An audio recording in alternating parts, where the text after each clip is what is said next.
Frankie Valli and the Four Seasons there. That is Sherry playing for you right here on Pure West Radio. Well, I did promise at the beginning of the show and during this show that we would have a special guest come on the show today. Normally we would do the singing sensations of the Isolation Nations on this spot, but today we got a very special guest, a gentleman that I worked with a couple of years ago, and he's got a huge catalogue of many things that he's done in his life. So we're going to get him. He's on the phone lines right now, so let's go to the phone. Stu, are you there? I am indeed, and can I start by saying a very good day to the good people of Haverfordwest? Yes, oh, well, thank you, yes, Haverfordwest. Oh, we say over the breasts in Haverfordwest. Well, you're joining us. Stu McGonigal is his full name, also known as Stu Mac. And I mentioned during the show we worked together a couple of years ago on Princess. But Stu, you are now retired. Tell us what you started at years ago in the entertainment or the hospitality business. Well, I started my first ship with Princess on the 6th of October in 1998, the Dawn Princess, and I joined in Acapulco, Mexico. Wow. I'd never been on a long-haul aircraft before, and I left from Heathrow to Mexico City and landed in an electrical storm. So I'll never forget my first long-haul flight and joined in my first ship. Wow, that's So over 20 years ago, you started on the cruise ships. Now, before the ships, though, you were doing some commentary on television, weren't you?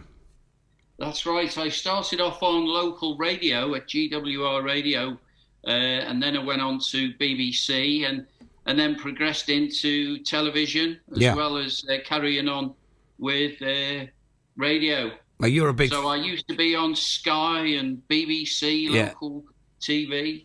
You're a big football fan. Who's your team?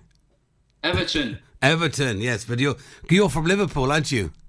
Yeah, that's right. And them. Yeah, Liverpool. They just won the league. Yeah, I'm feeling sick now. You said that. Well, sorry being an Everton fan, but anyway, I'm not a football, a person that follows football, but.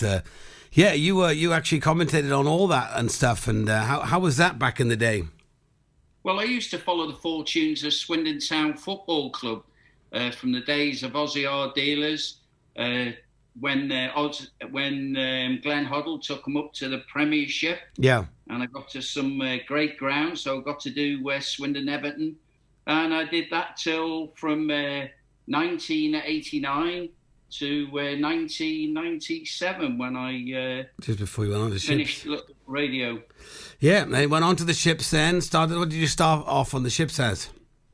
Started off as assistant cruise director, and I started that for just 4 months, and then got promoted to senior. Wow.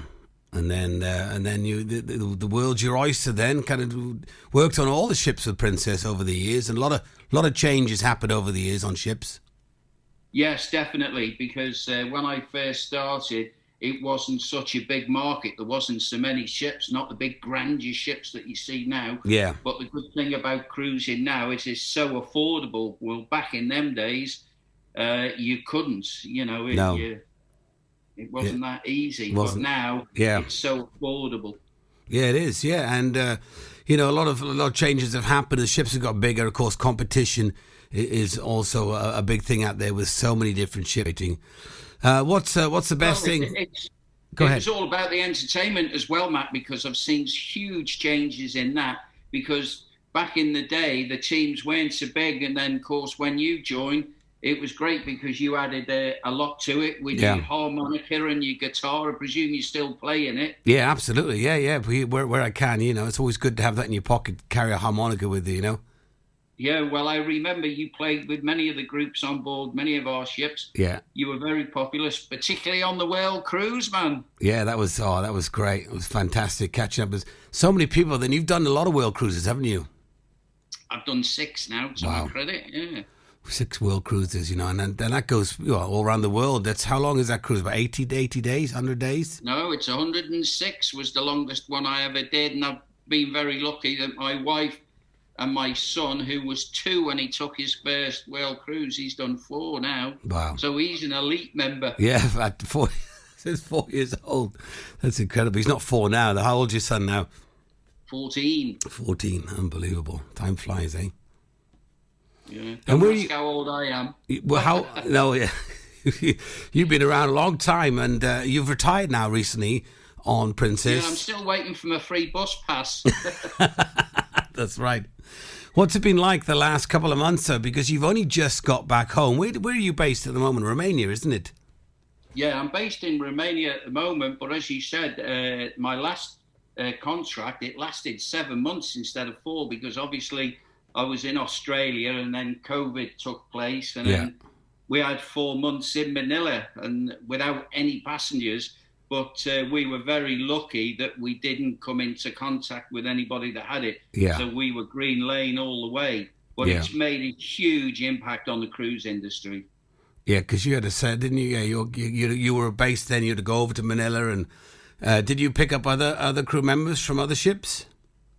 Yes, we did. And then when we got the all clear to send them home, then we got them off on flights back home. So there was a big concerted effort by the cruise lines to get everybody home, because it was difficult because a lot of countries were closed down, as you know. Yeah. So we couldn't get flights into those various affected countries.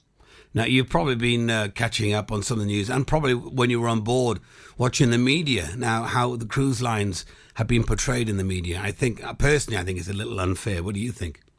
Oh, definitely unfair, because I won't go into the particular media newspaper that in Australia, but needless to say, they made us a really bad accusation against Princess, and it was proven unfounded, and they never made an apology. So it just goes to show that it can be unbalanced sometimes. And I'm a journalist of 10 years, so I know what I'm talking about.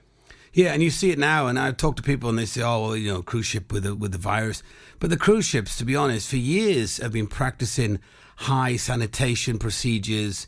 You know, you have to. There's a thing called the norovirus, which is very, every year it comes about. So, we're, you know, myself working on ships, we're on top of that, and the cruise lines are on top of it. It's one of the cleanest places to be, actually.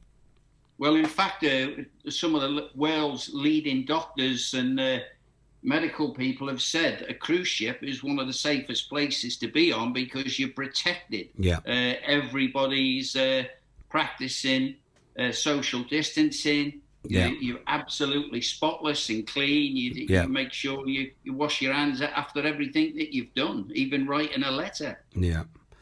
Yeah, there's a lot that's happening now, more procedures putting into place, which is going to make it a little more challenging on the crew. But nevertheless, it has to be done now with what's happened with this COVID-19. So it's going to be even more safe now, I reckon, now coming out of the gate.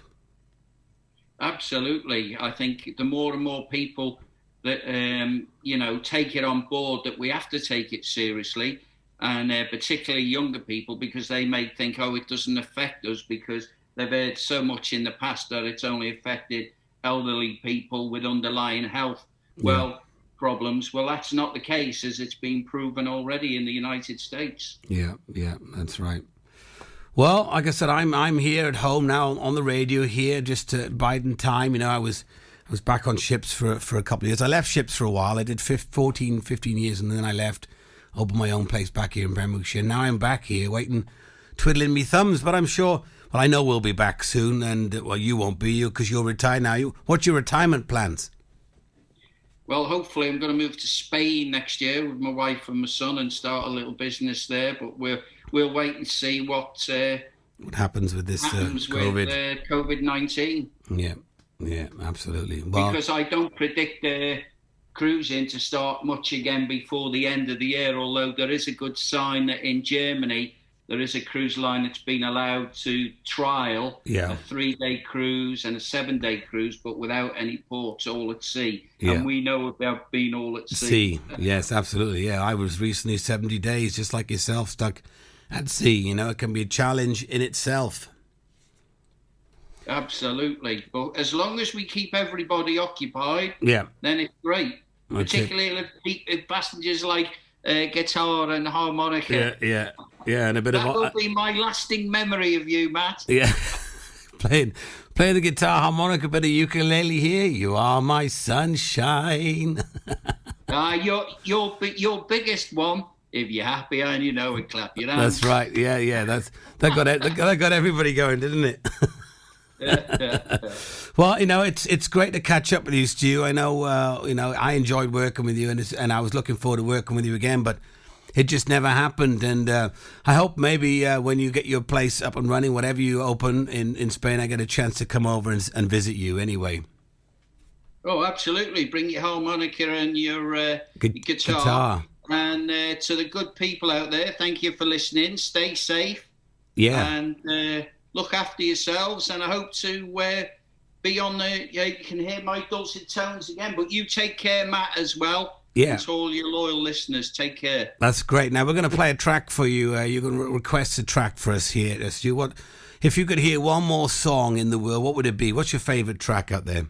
Well, when I left the Sea Princess after 7 months and my retirement cruise of 21 years, I didn't know, but the ship's company played Frank Sinatra. I did it my way all around the ship as I departed, and it brought a tear to my eye. I bet it did. All right then, Stu. Well, just for you, we're going to play it for you right here on Pure West Radio. Stu McGonigal, everybody. Thanks for joining us, Stu. And you take care. Stay safe. And you all as well. Take care, Stu. And this is My Way, requested by the one and only legend, Stu McGonigal.